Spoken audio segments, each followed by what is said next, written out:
What's going on, YouTube world and YouTube tribe? And welcome back to LilBigMan Gaming, bringing you. Told you I was gonna be doing some reviews, a review for the movie Old. You know how I like to start the things off. Thank you for coming to the channel, watching this review. Let's get into it. A thriller about a family. This is the synopsis before I give you everything else. A thriller about a family on a tropical holiday who discovered that their secluded beach where they are relaxing for a couple of hours, just getting some fun in the sun, I want to just let it all go. Just let it. No, I ain't gonna sing it. But yeah, for a few hours, it somehow causes them to age rapidly, reducing their entire lives into a single day. So there's a lot to unpack. There's a lot to talk about. So I'm gonna try to, without making this a super long video, but I'm gonna try to get through it. So the couple in question, you got a main couple, then you got two other couples, but the main couple is Priska and Guy, husband and wife, with their daughter Maddox, the eldest sibling, and the younger sibling Trent. So they go on this, they're on this nice remote tropical island, and you find out that Priska and Guy got something in common with the couple number two, which I'll get to in a minute. But there's trouble in paradise. The Priska and Guy are having marital troubles. So, and it's gotten to the point where they want to, since they're married, there's some legal documents that got to be signed, if you know what I mean. So, their trip is not only just, it's not really to reconcile, try to get on the page before those events happen. It's more so to give Maddox and Trent one final big happy, family vacation before they happen to unfortunately reveal to Trent and Maddox that, yeah, mommy and daddy are kind of. It happens, kids, just mommy and daddy sometimes they just go their separate ways. It is what it is, right? But they were introduced to couple number two, which is Charles and Crystal. Charles is a doctor, a surgeon, I think, too, at that. With Crystal, his wife, who is a trophy wife. She's a trophy wife because, as you obviously probably know, Crystal is like a young, trophy wife means she's like a young, mid to late 20-something, maybe early 30-year-old woman, while Charles is a mid to late 40s, maybe 50-year-old man. And Crystal and them have a daughter. Crystal and Charles have a daughter named Cara. That's couple number two. So, at this point in the movie, though I introduced both the couples, at this point in the movie, the first couple, the main couple of Priska and Trent, we introduced to them. We see how happy he is. Then we learn about the marital troubles and the real reason why they part of the real reason why they on this vacation. There's a thing. Before I get any further, I forgot to mention in the intro. This is a movie made by Night Shyamalan. He's the guy who responsible for the Unbreakable series. Unbreakable, Split, and Glass, Sixth Sense, and the not so well received movie of the Last Airbender. I whispered that because we don't talk about the Last Airbender. That movie's. Yeah, everybody's human. Some people, even for directors and writers, there are certain movies that are just hit and miss. But he has some great movies. But not the Last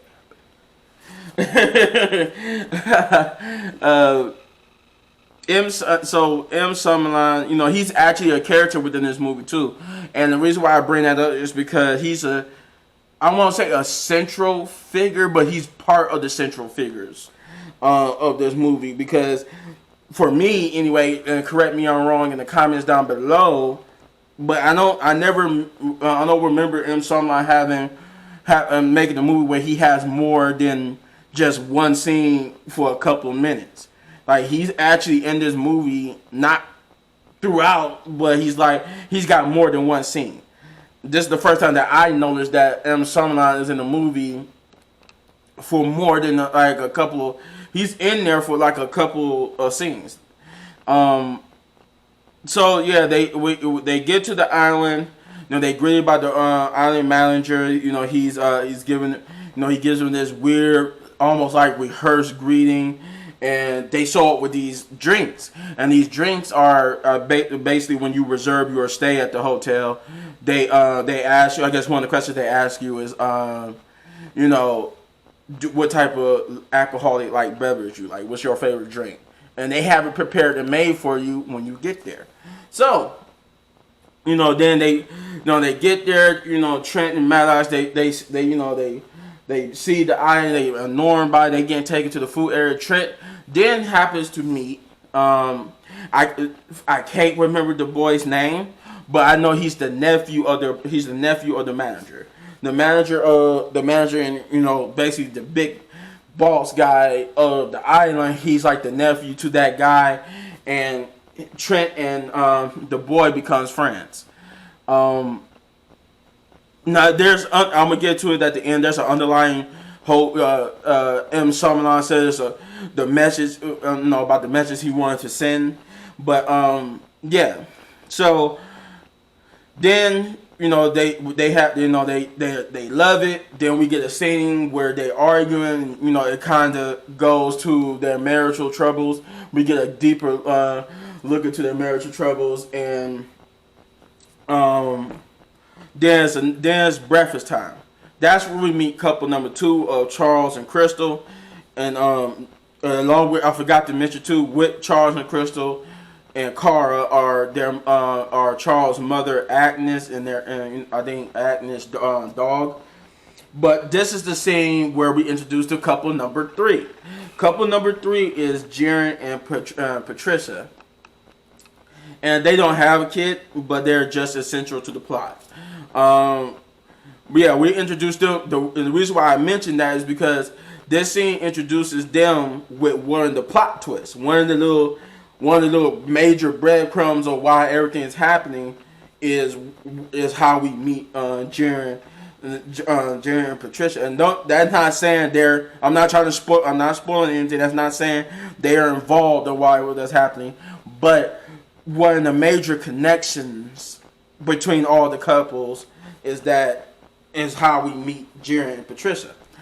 Also, there's another connection between Charles' marriage with Crystal and Guy's marriage with Priska.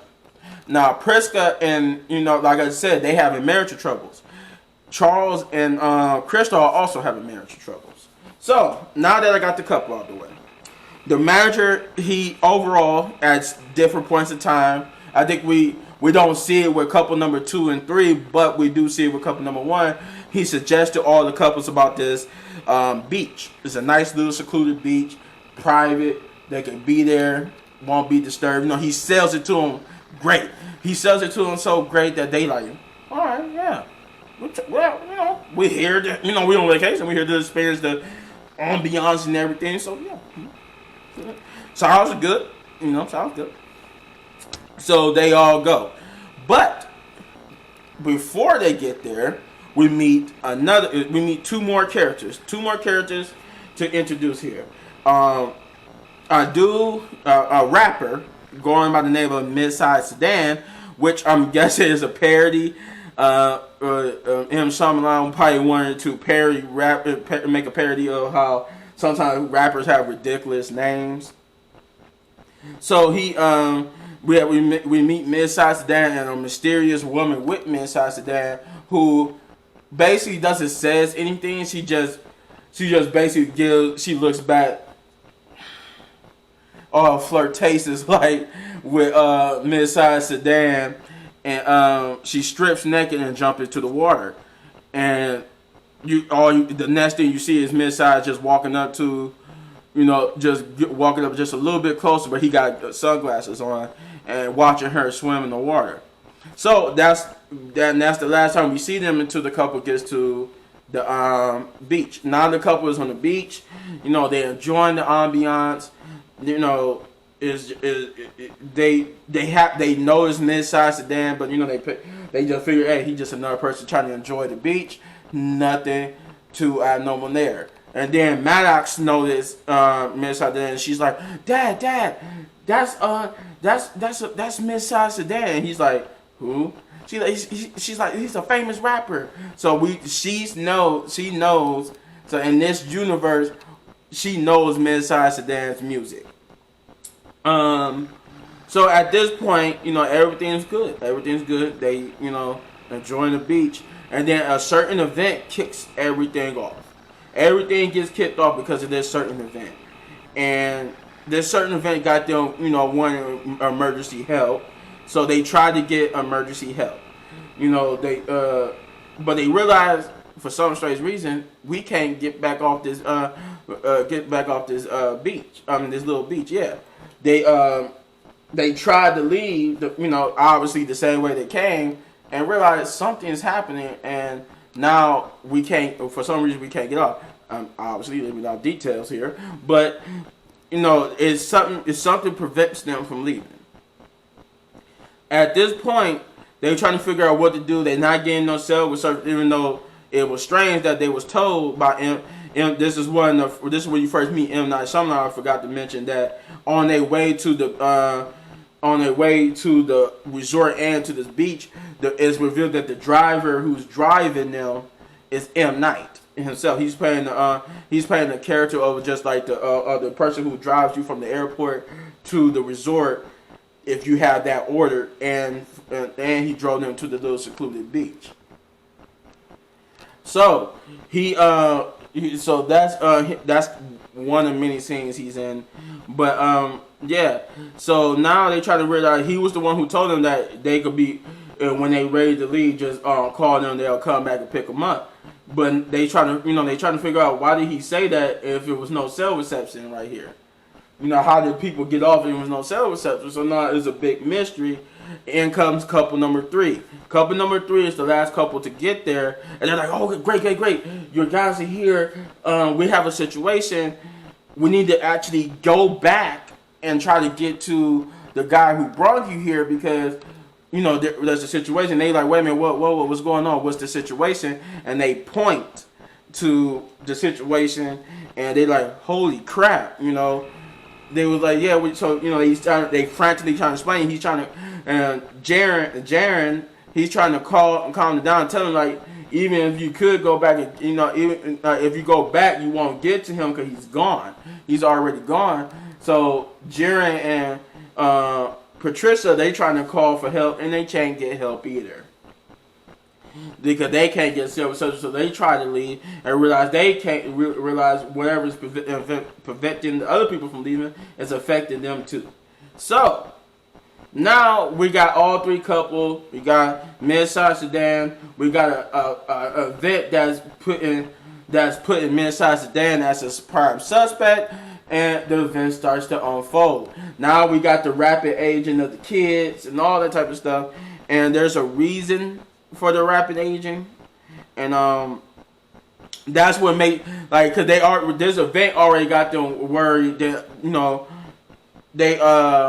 then the other events start to happening with the rapid aging. Then unfortunately we have our first passing of the movie, but the passing serves as a focal point, because the first passing focus on one particular group, because there's 2 different. It says rapid aging. I know what the trailer shows and the synopsis says rapid aging, but the rapid aging, I will reveal, only happens for a certain group, like a certain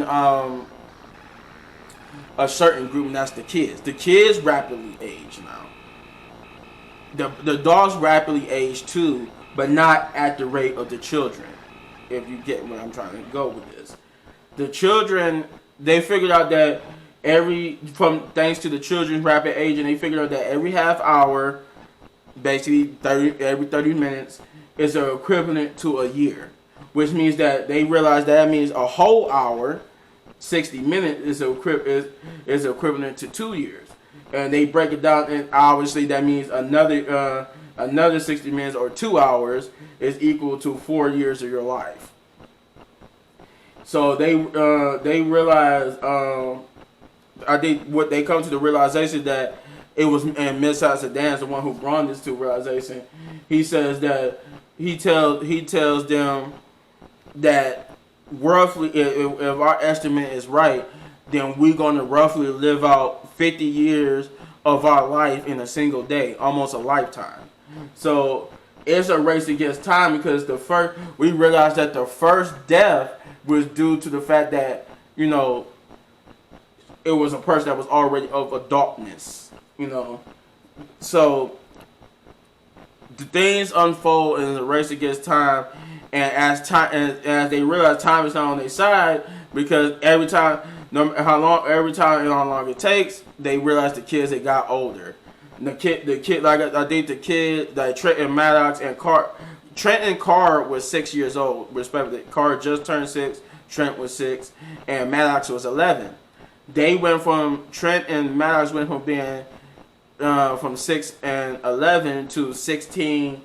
From 6 and 11, to 16 and 11. Trent became 11, Maddox went to 16, and Carter also turned 16.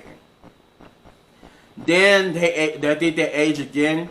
I think Carter and Trent aged again. They aged from 11, both 11 to. Then I think they catch up a little bit to Maddox. They both aged to about 16 to 18.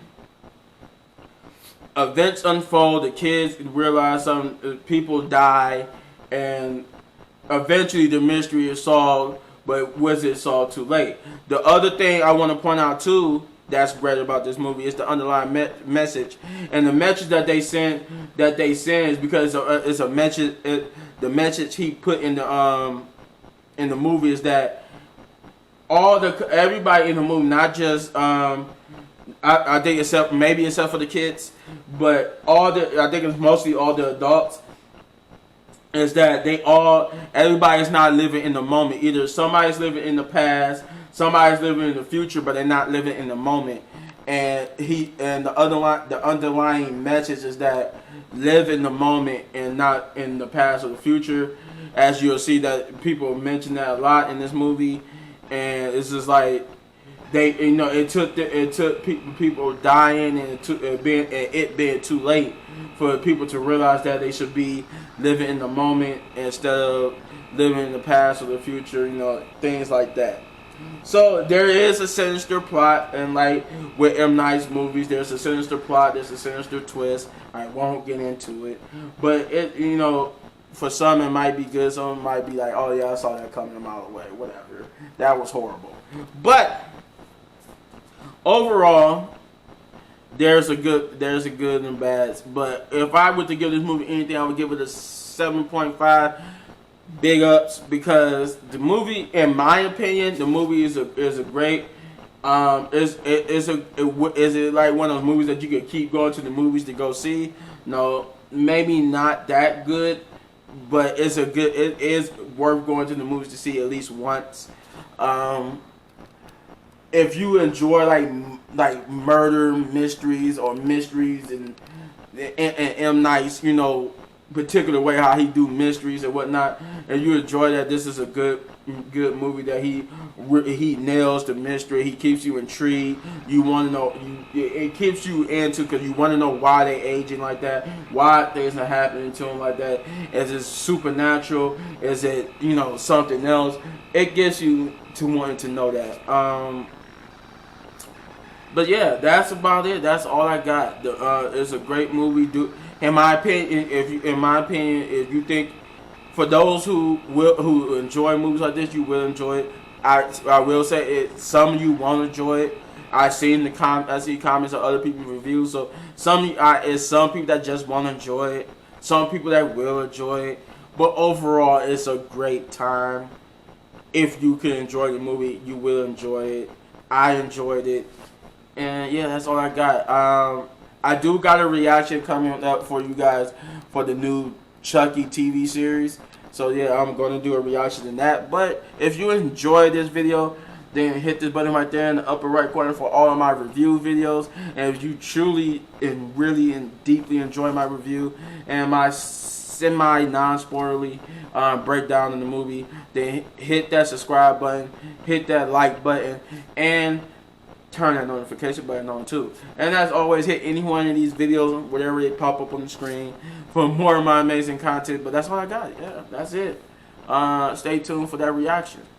Peace.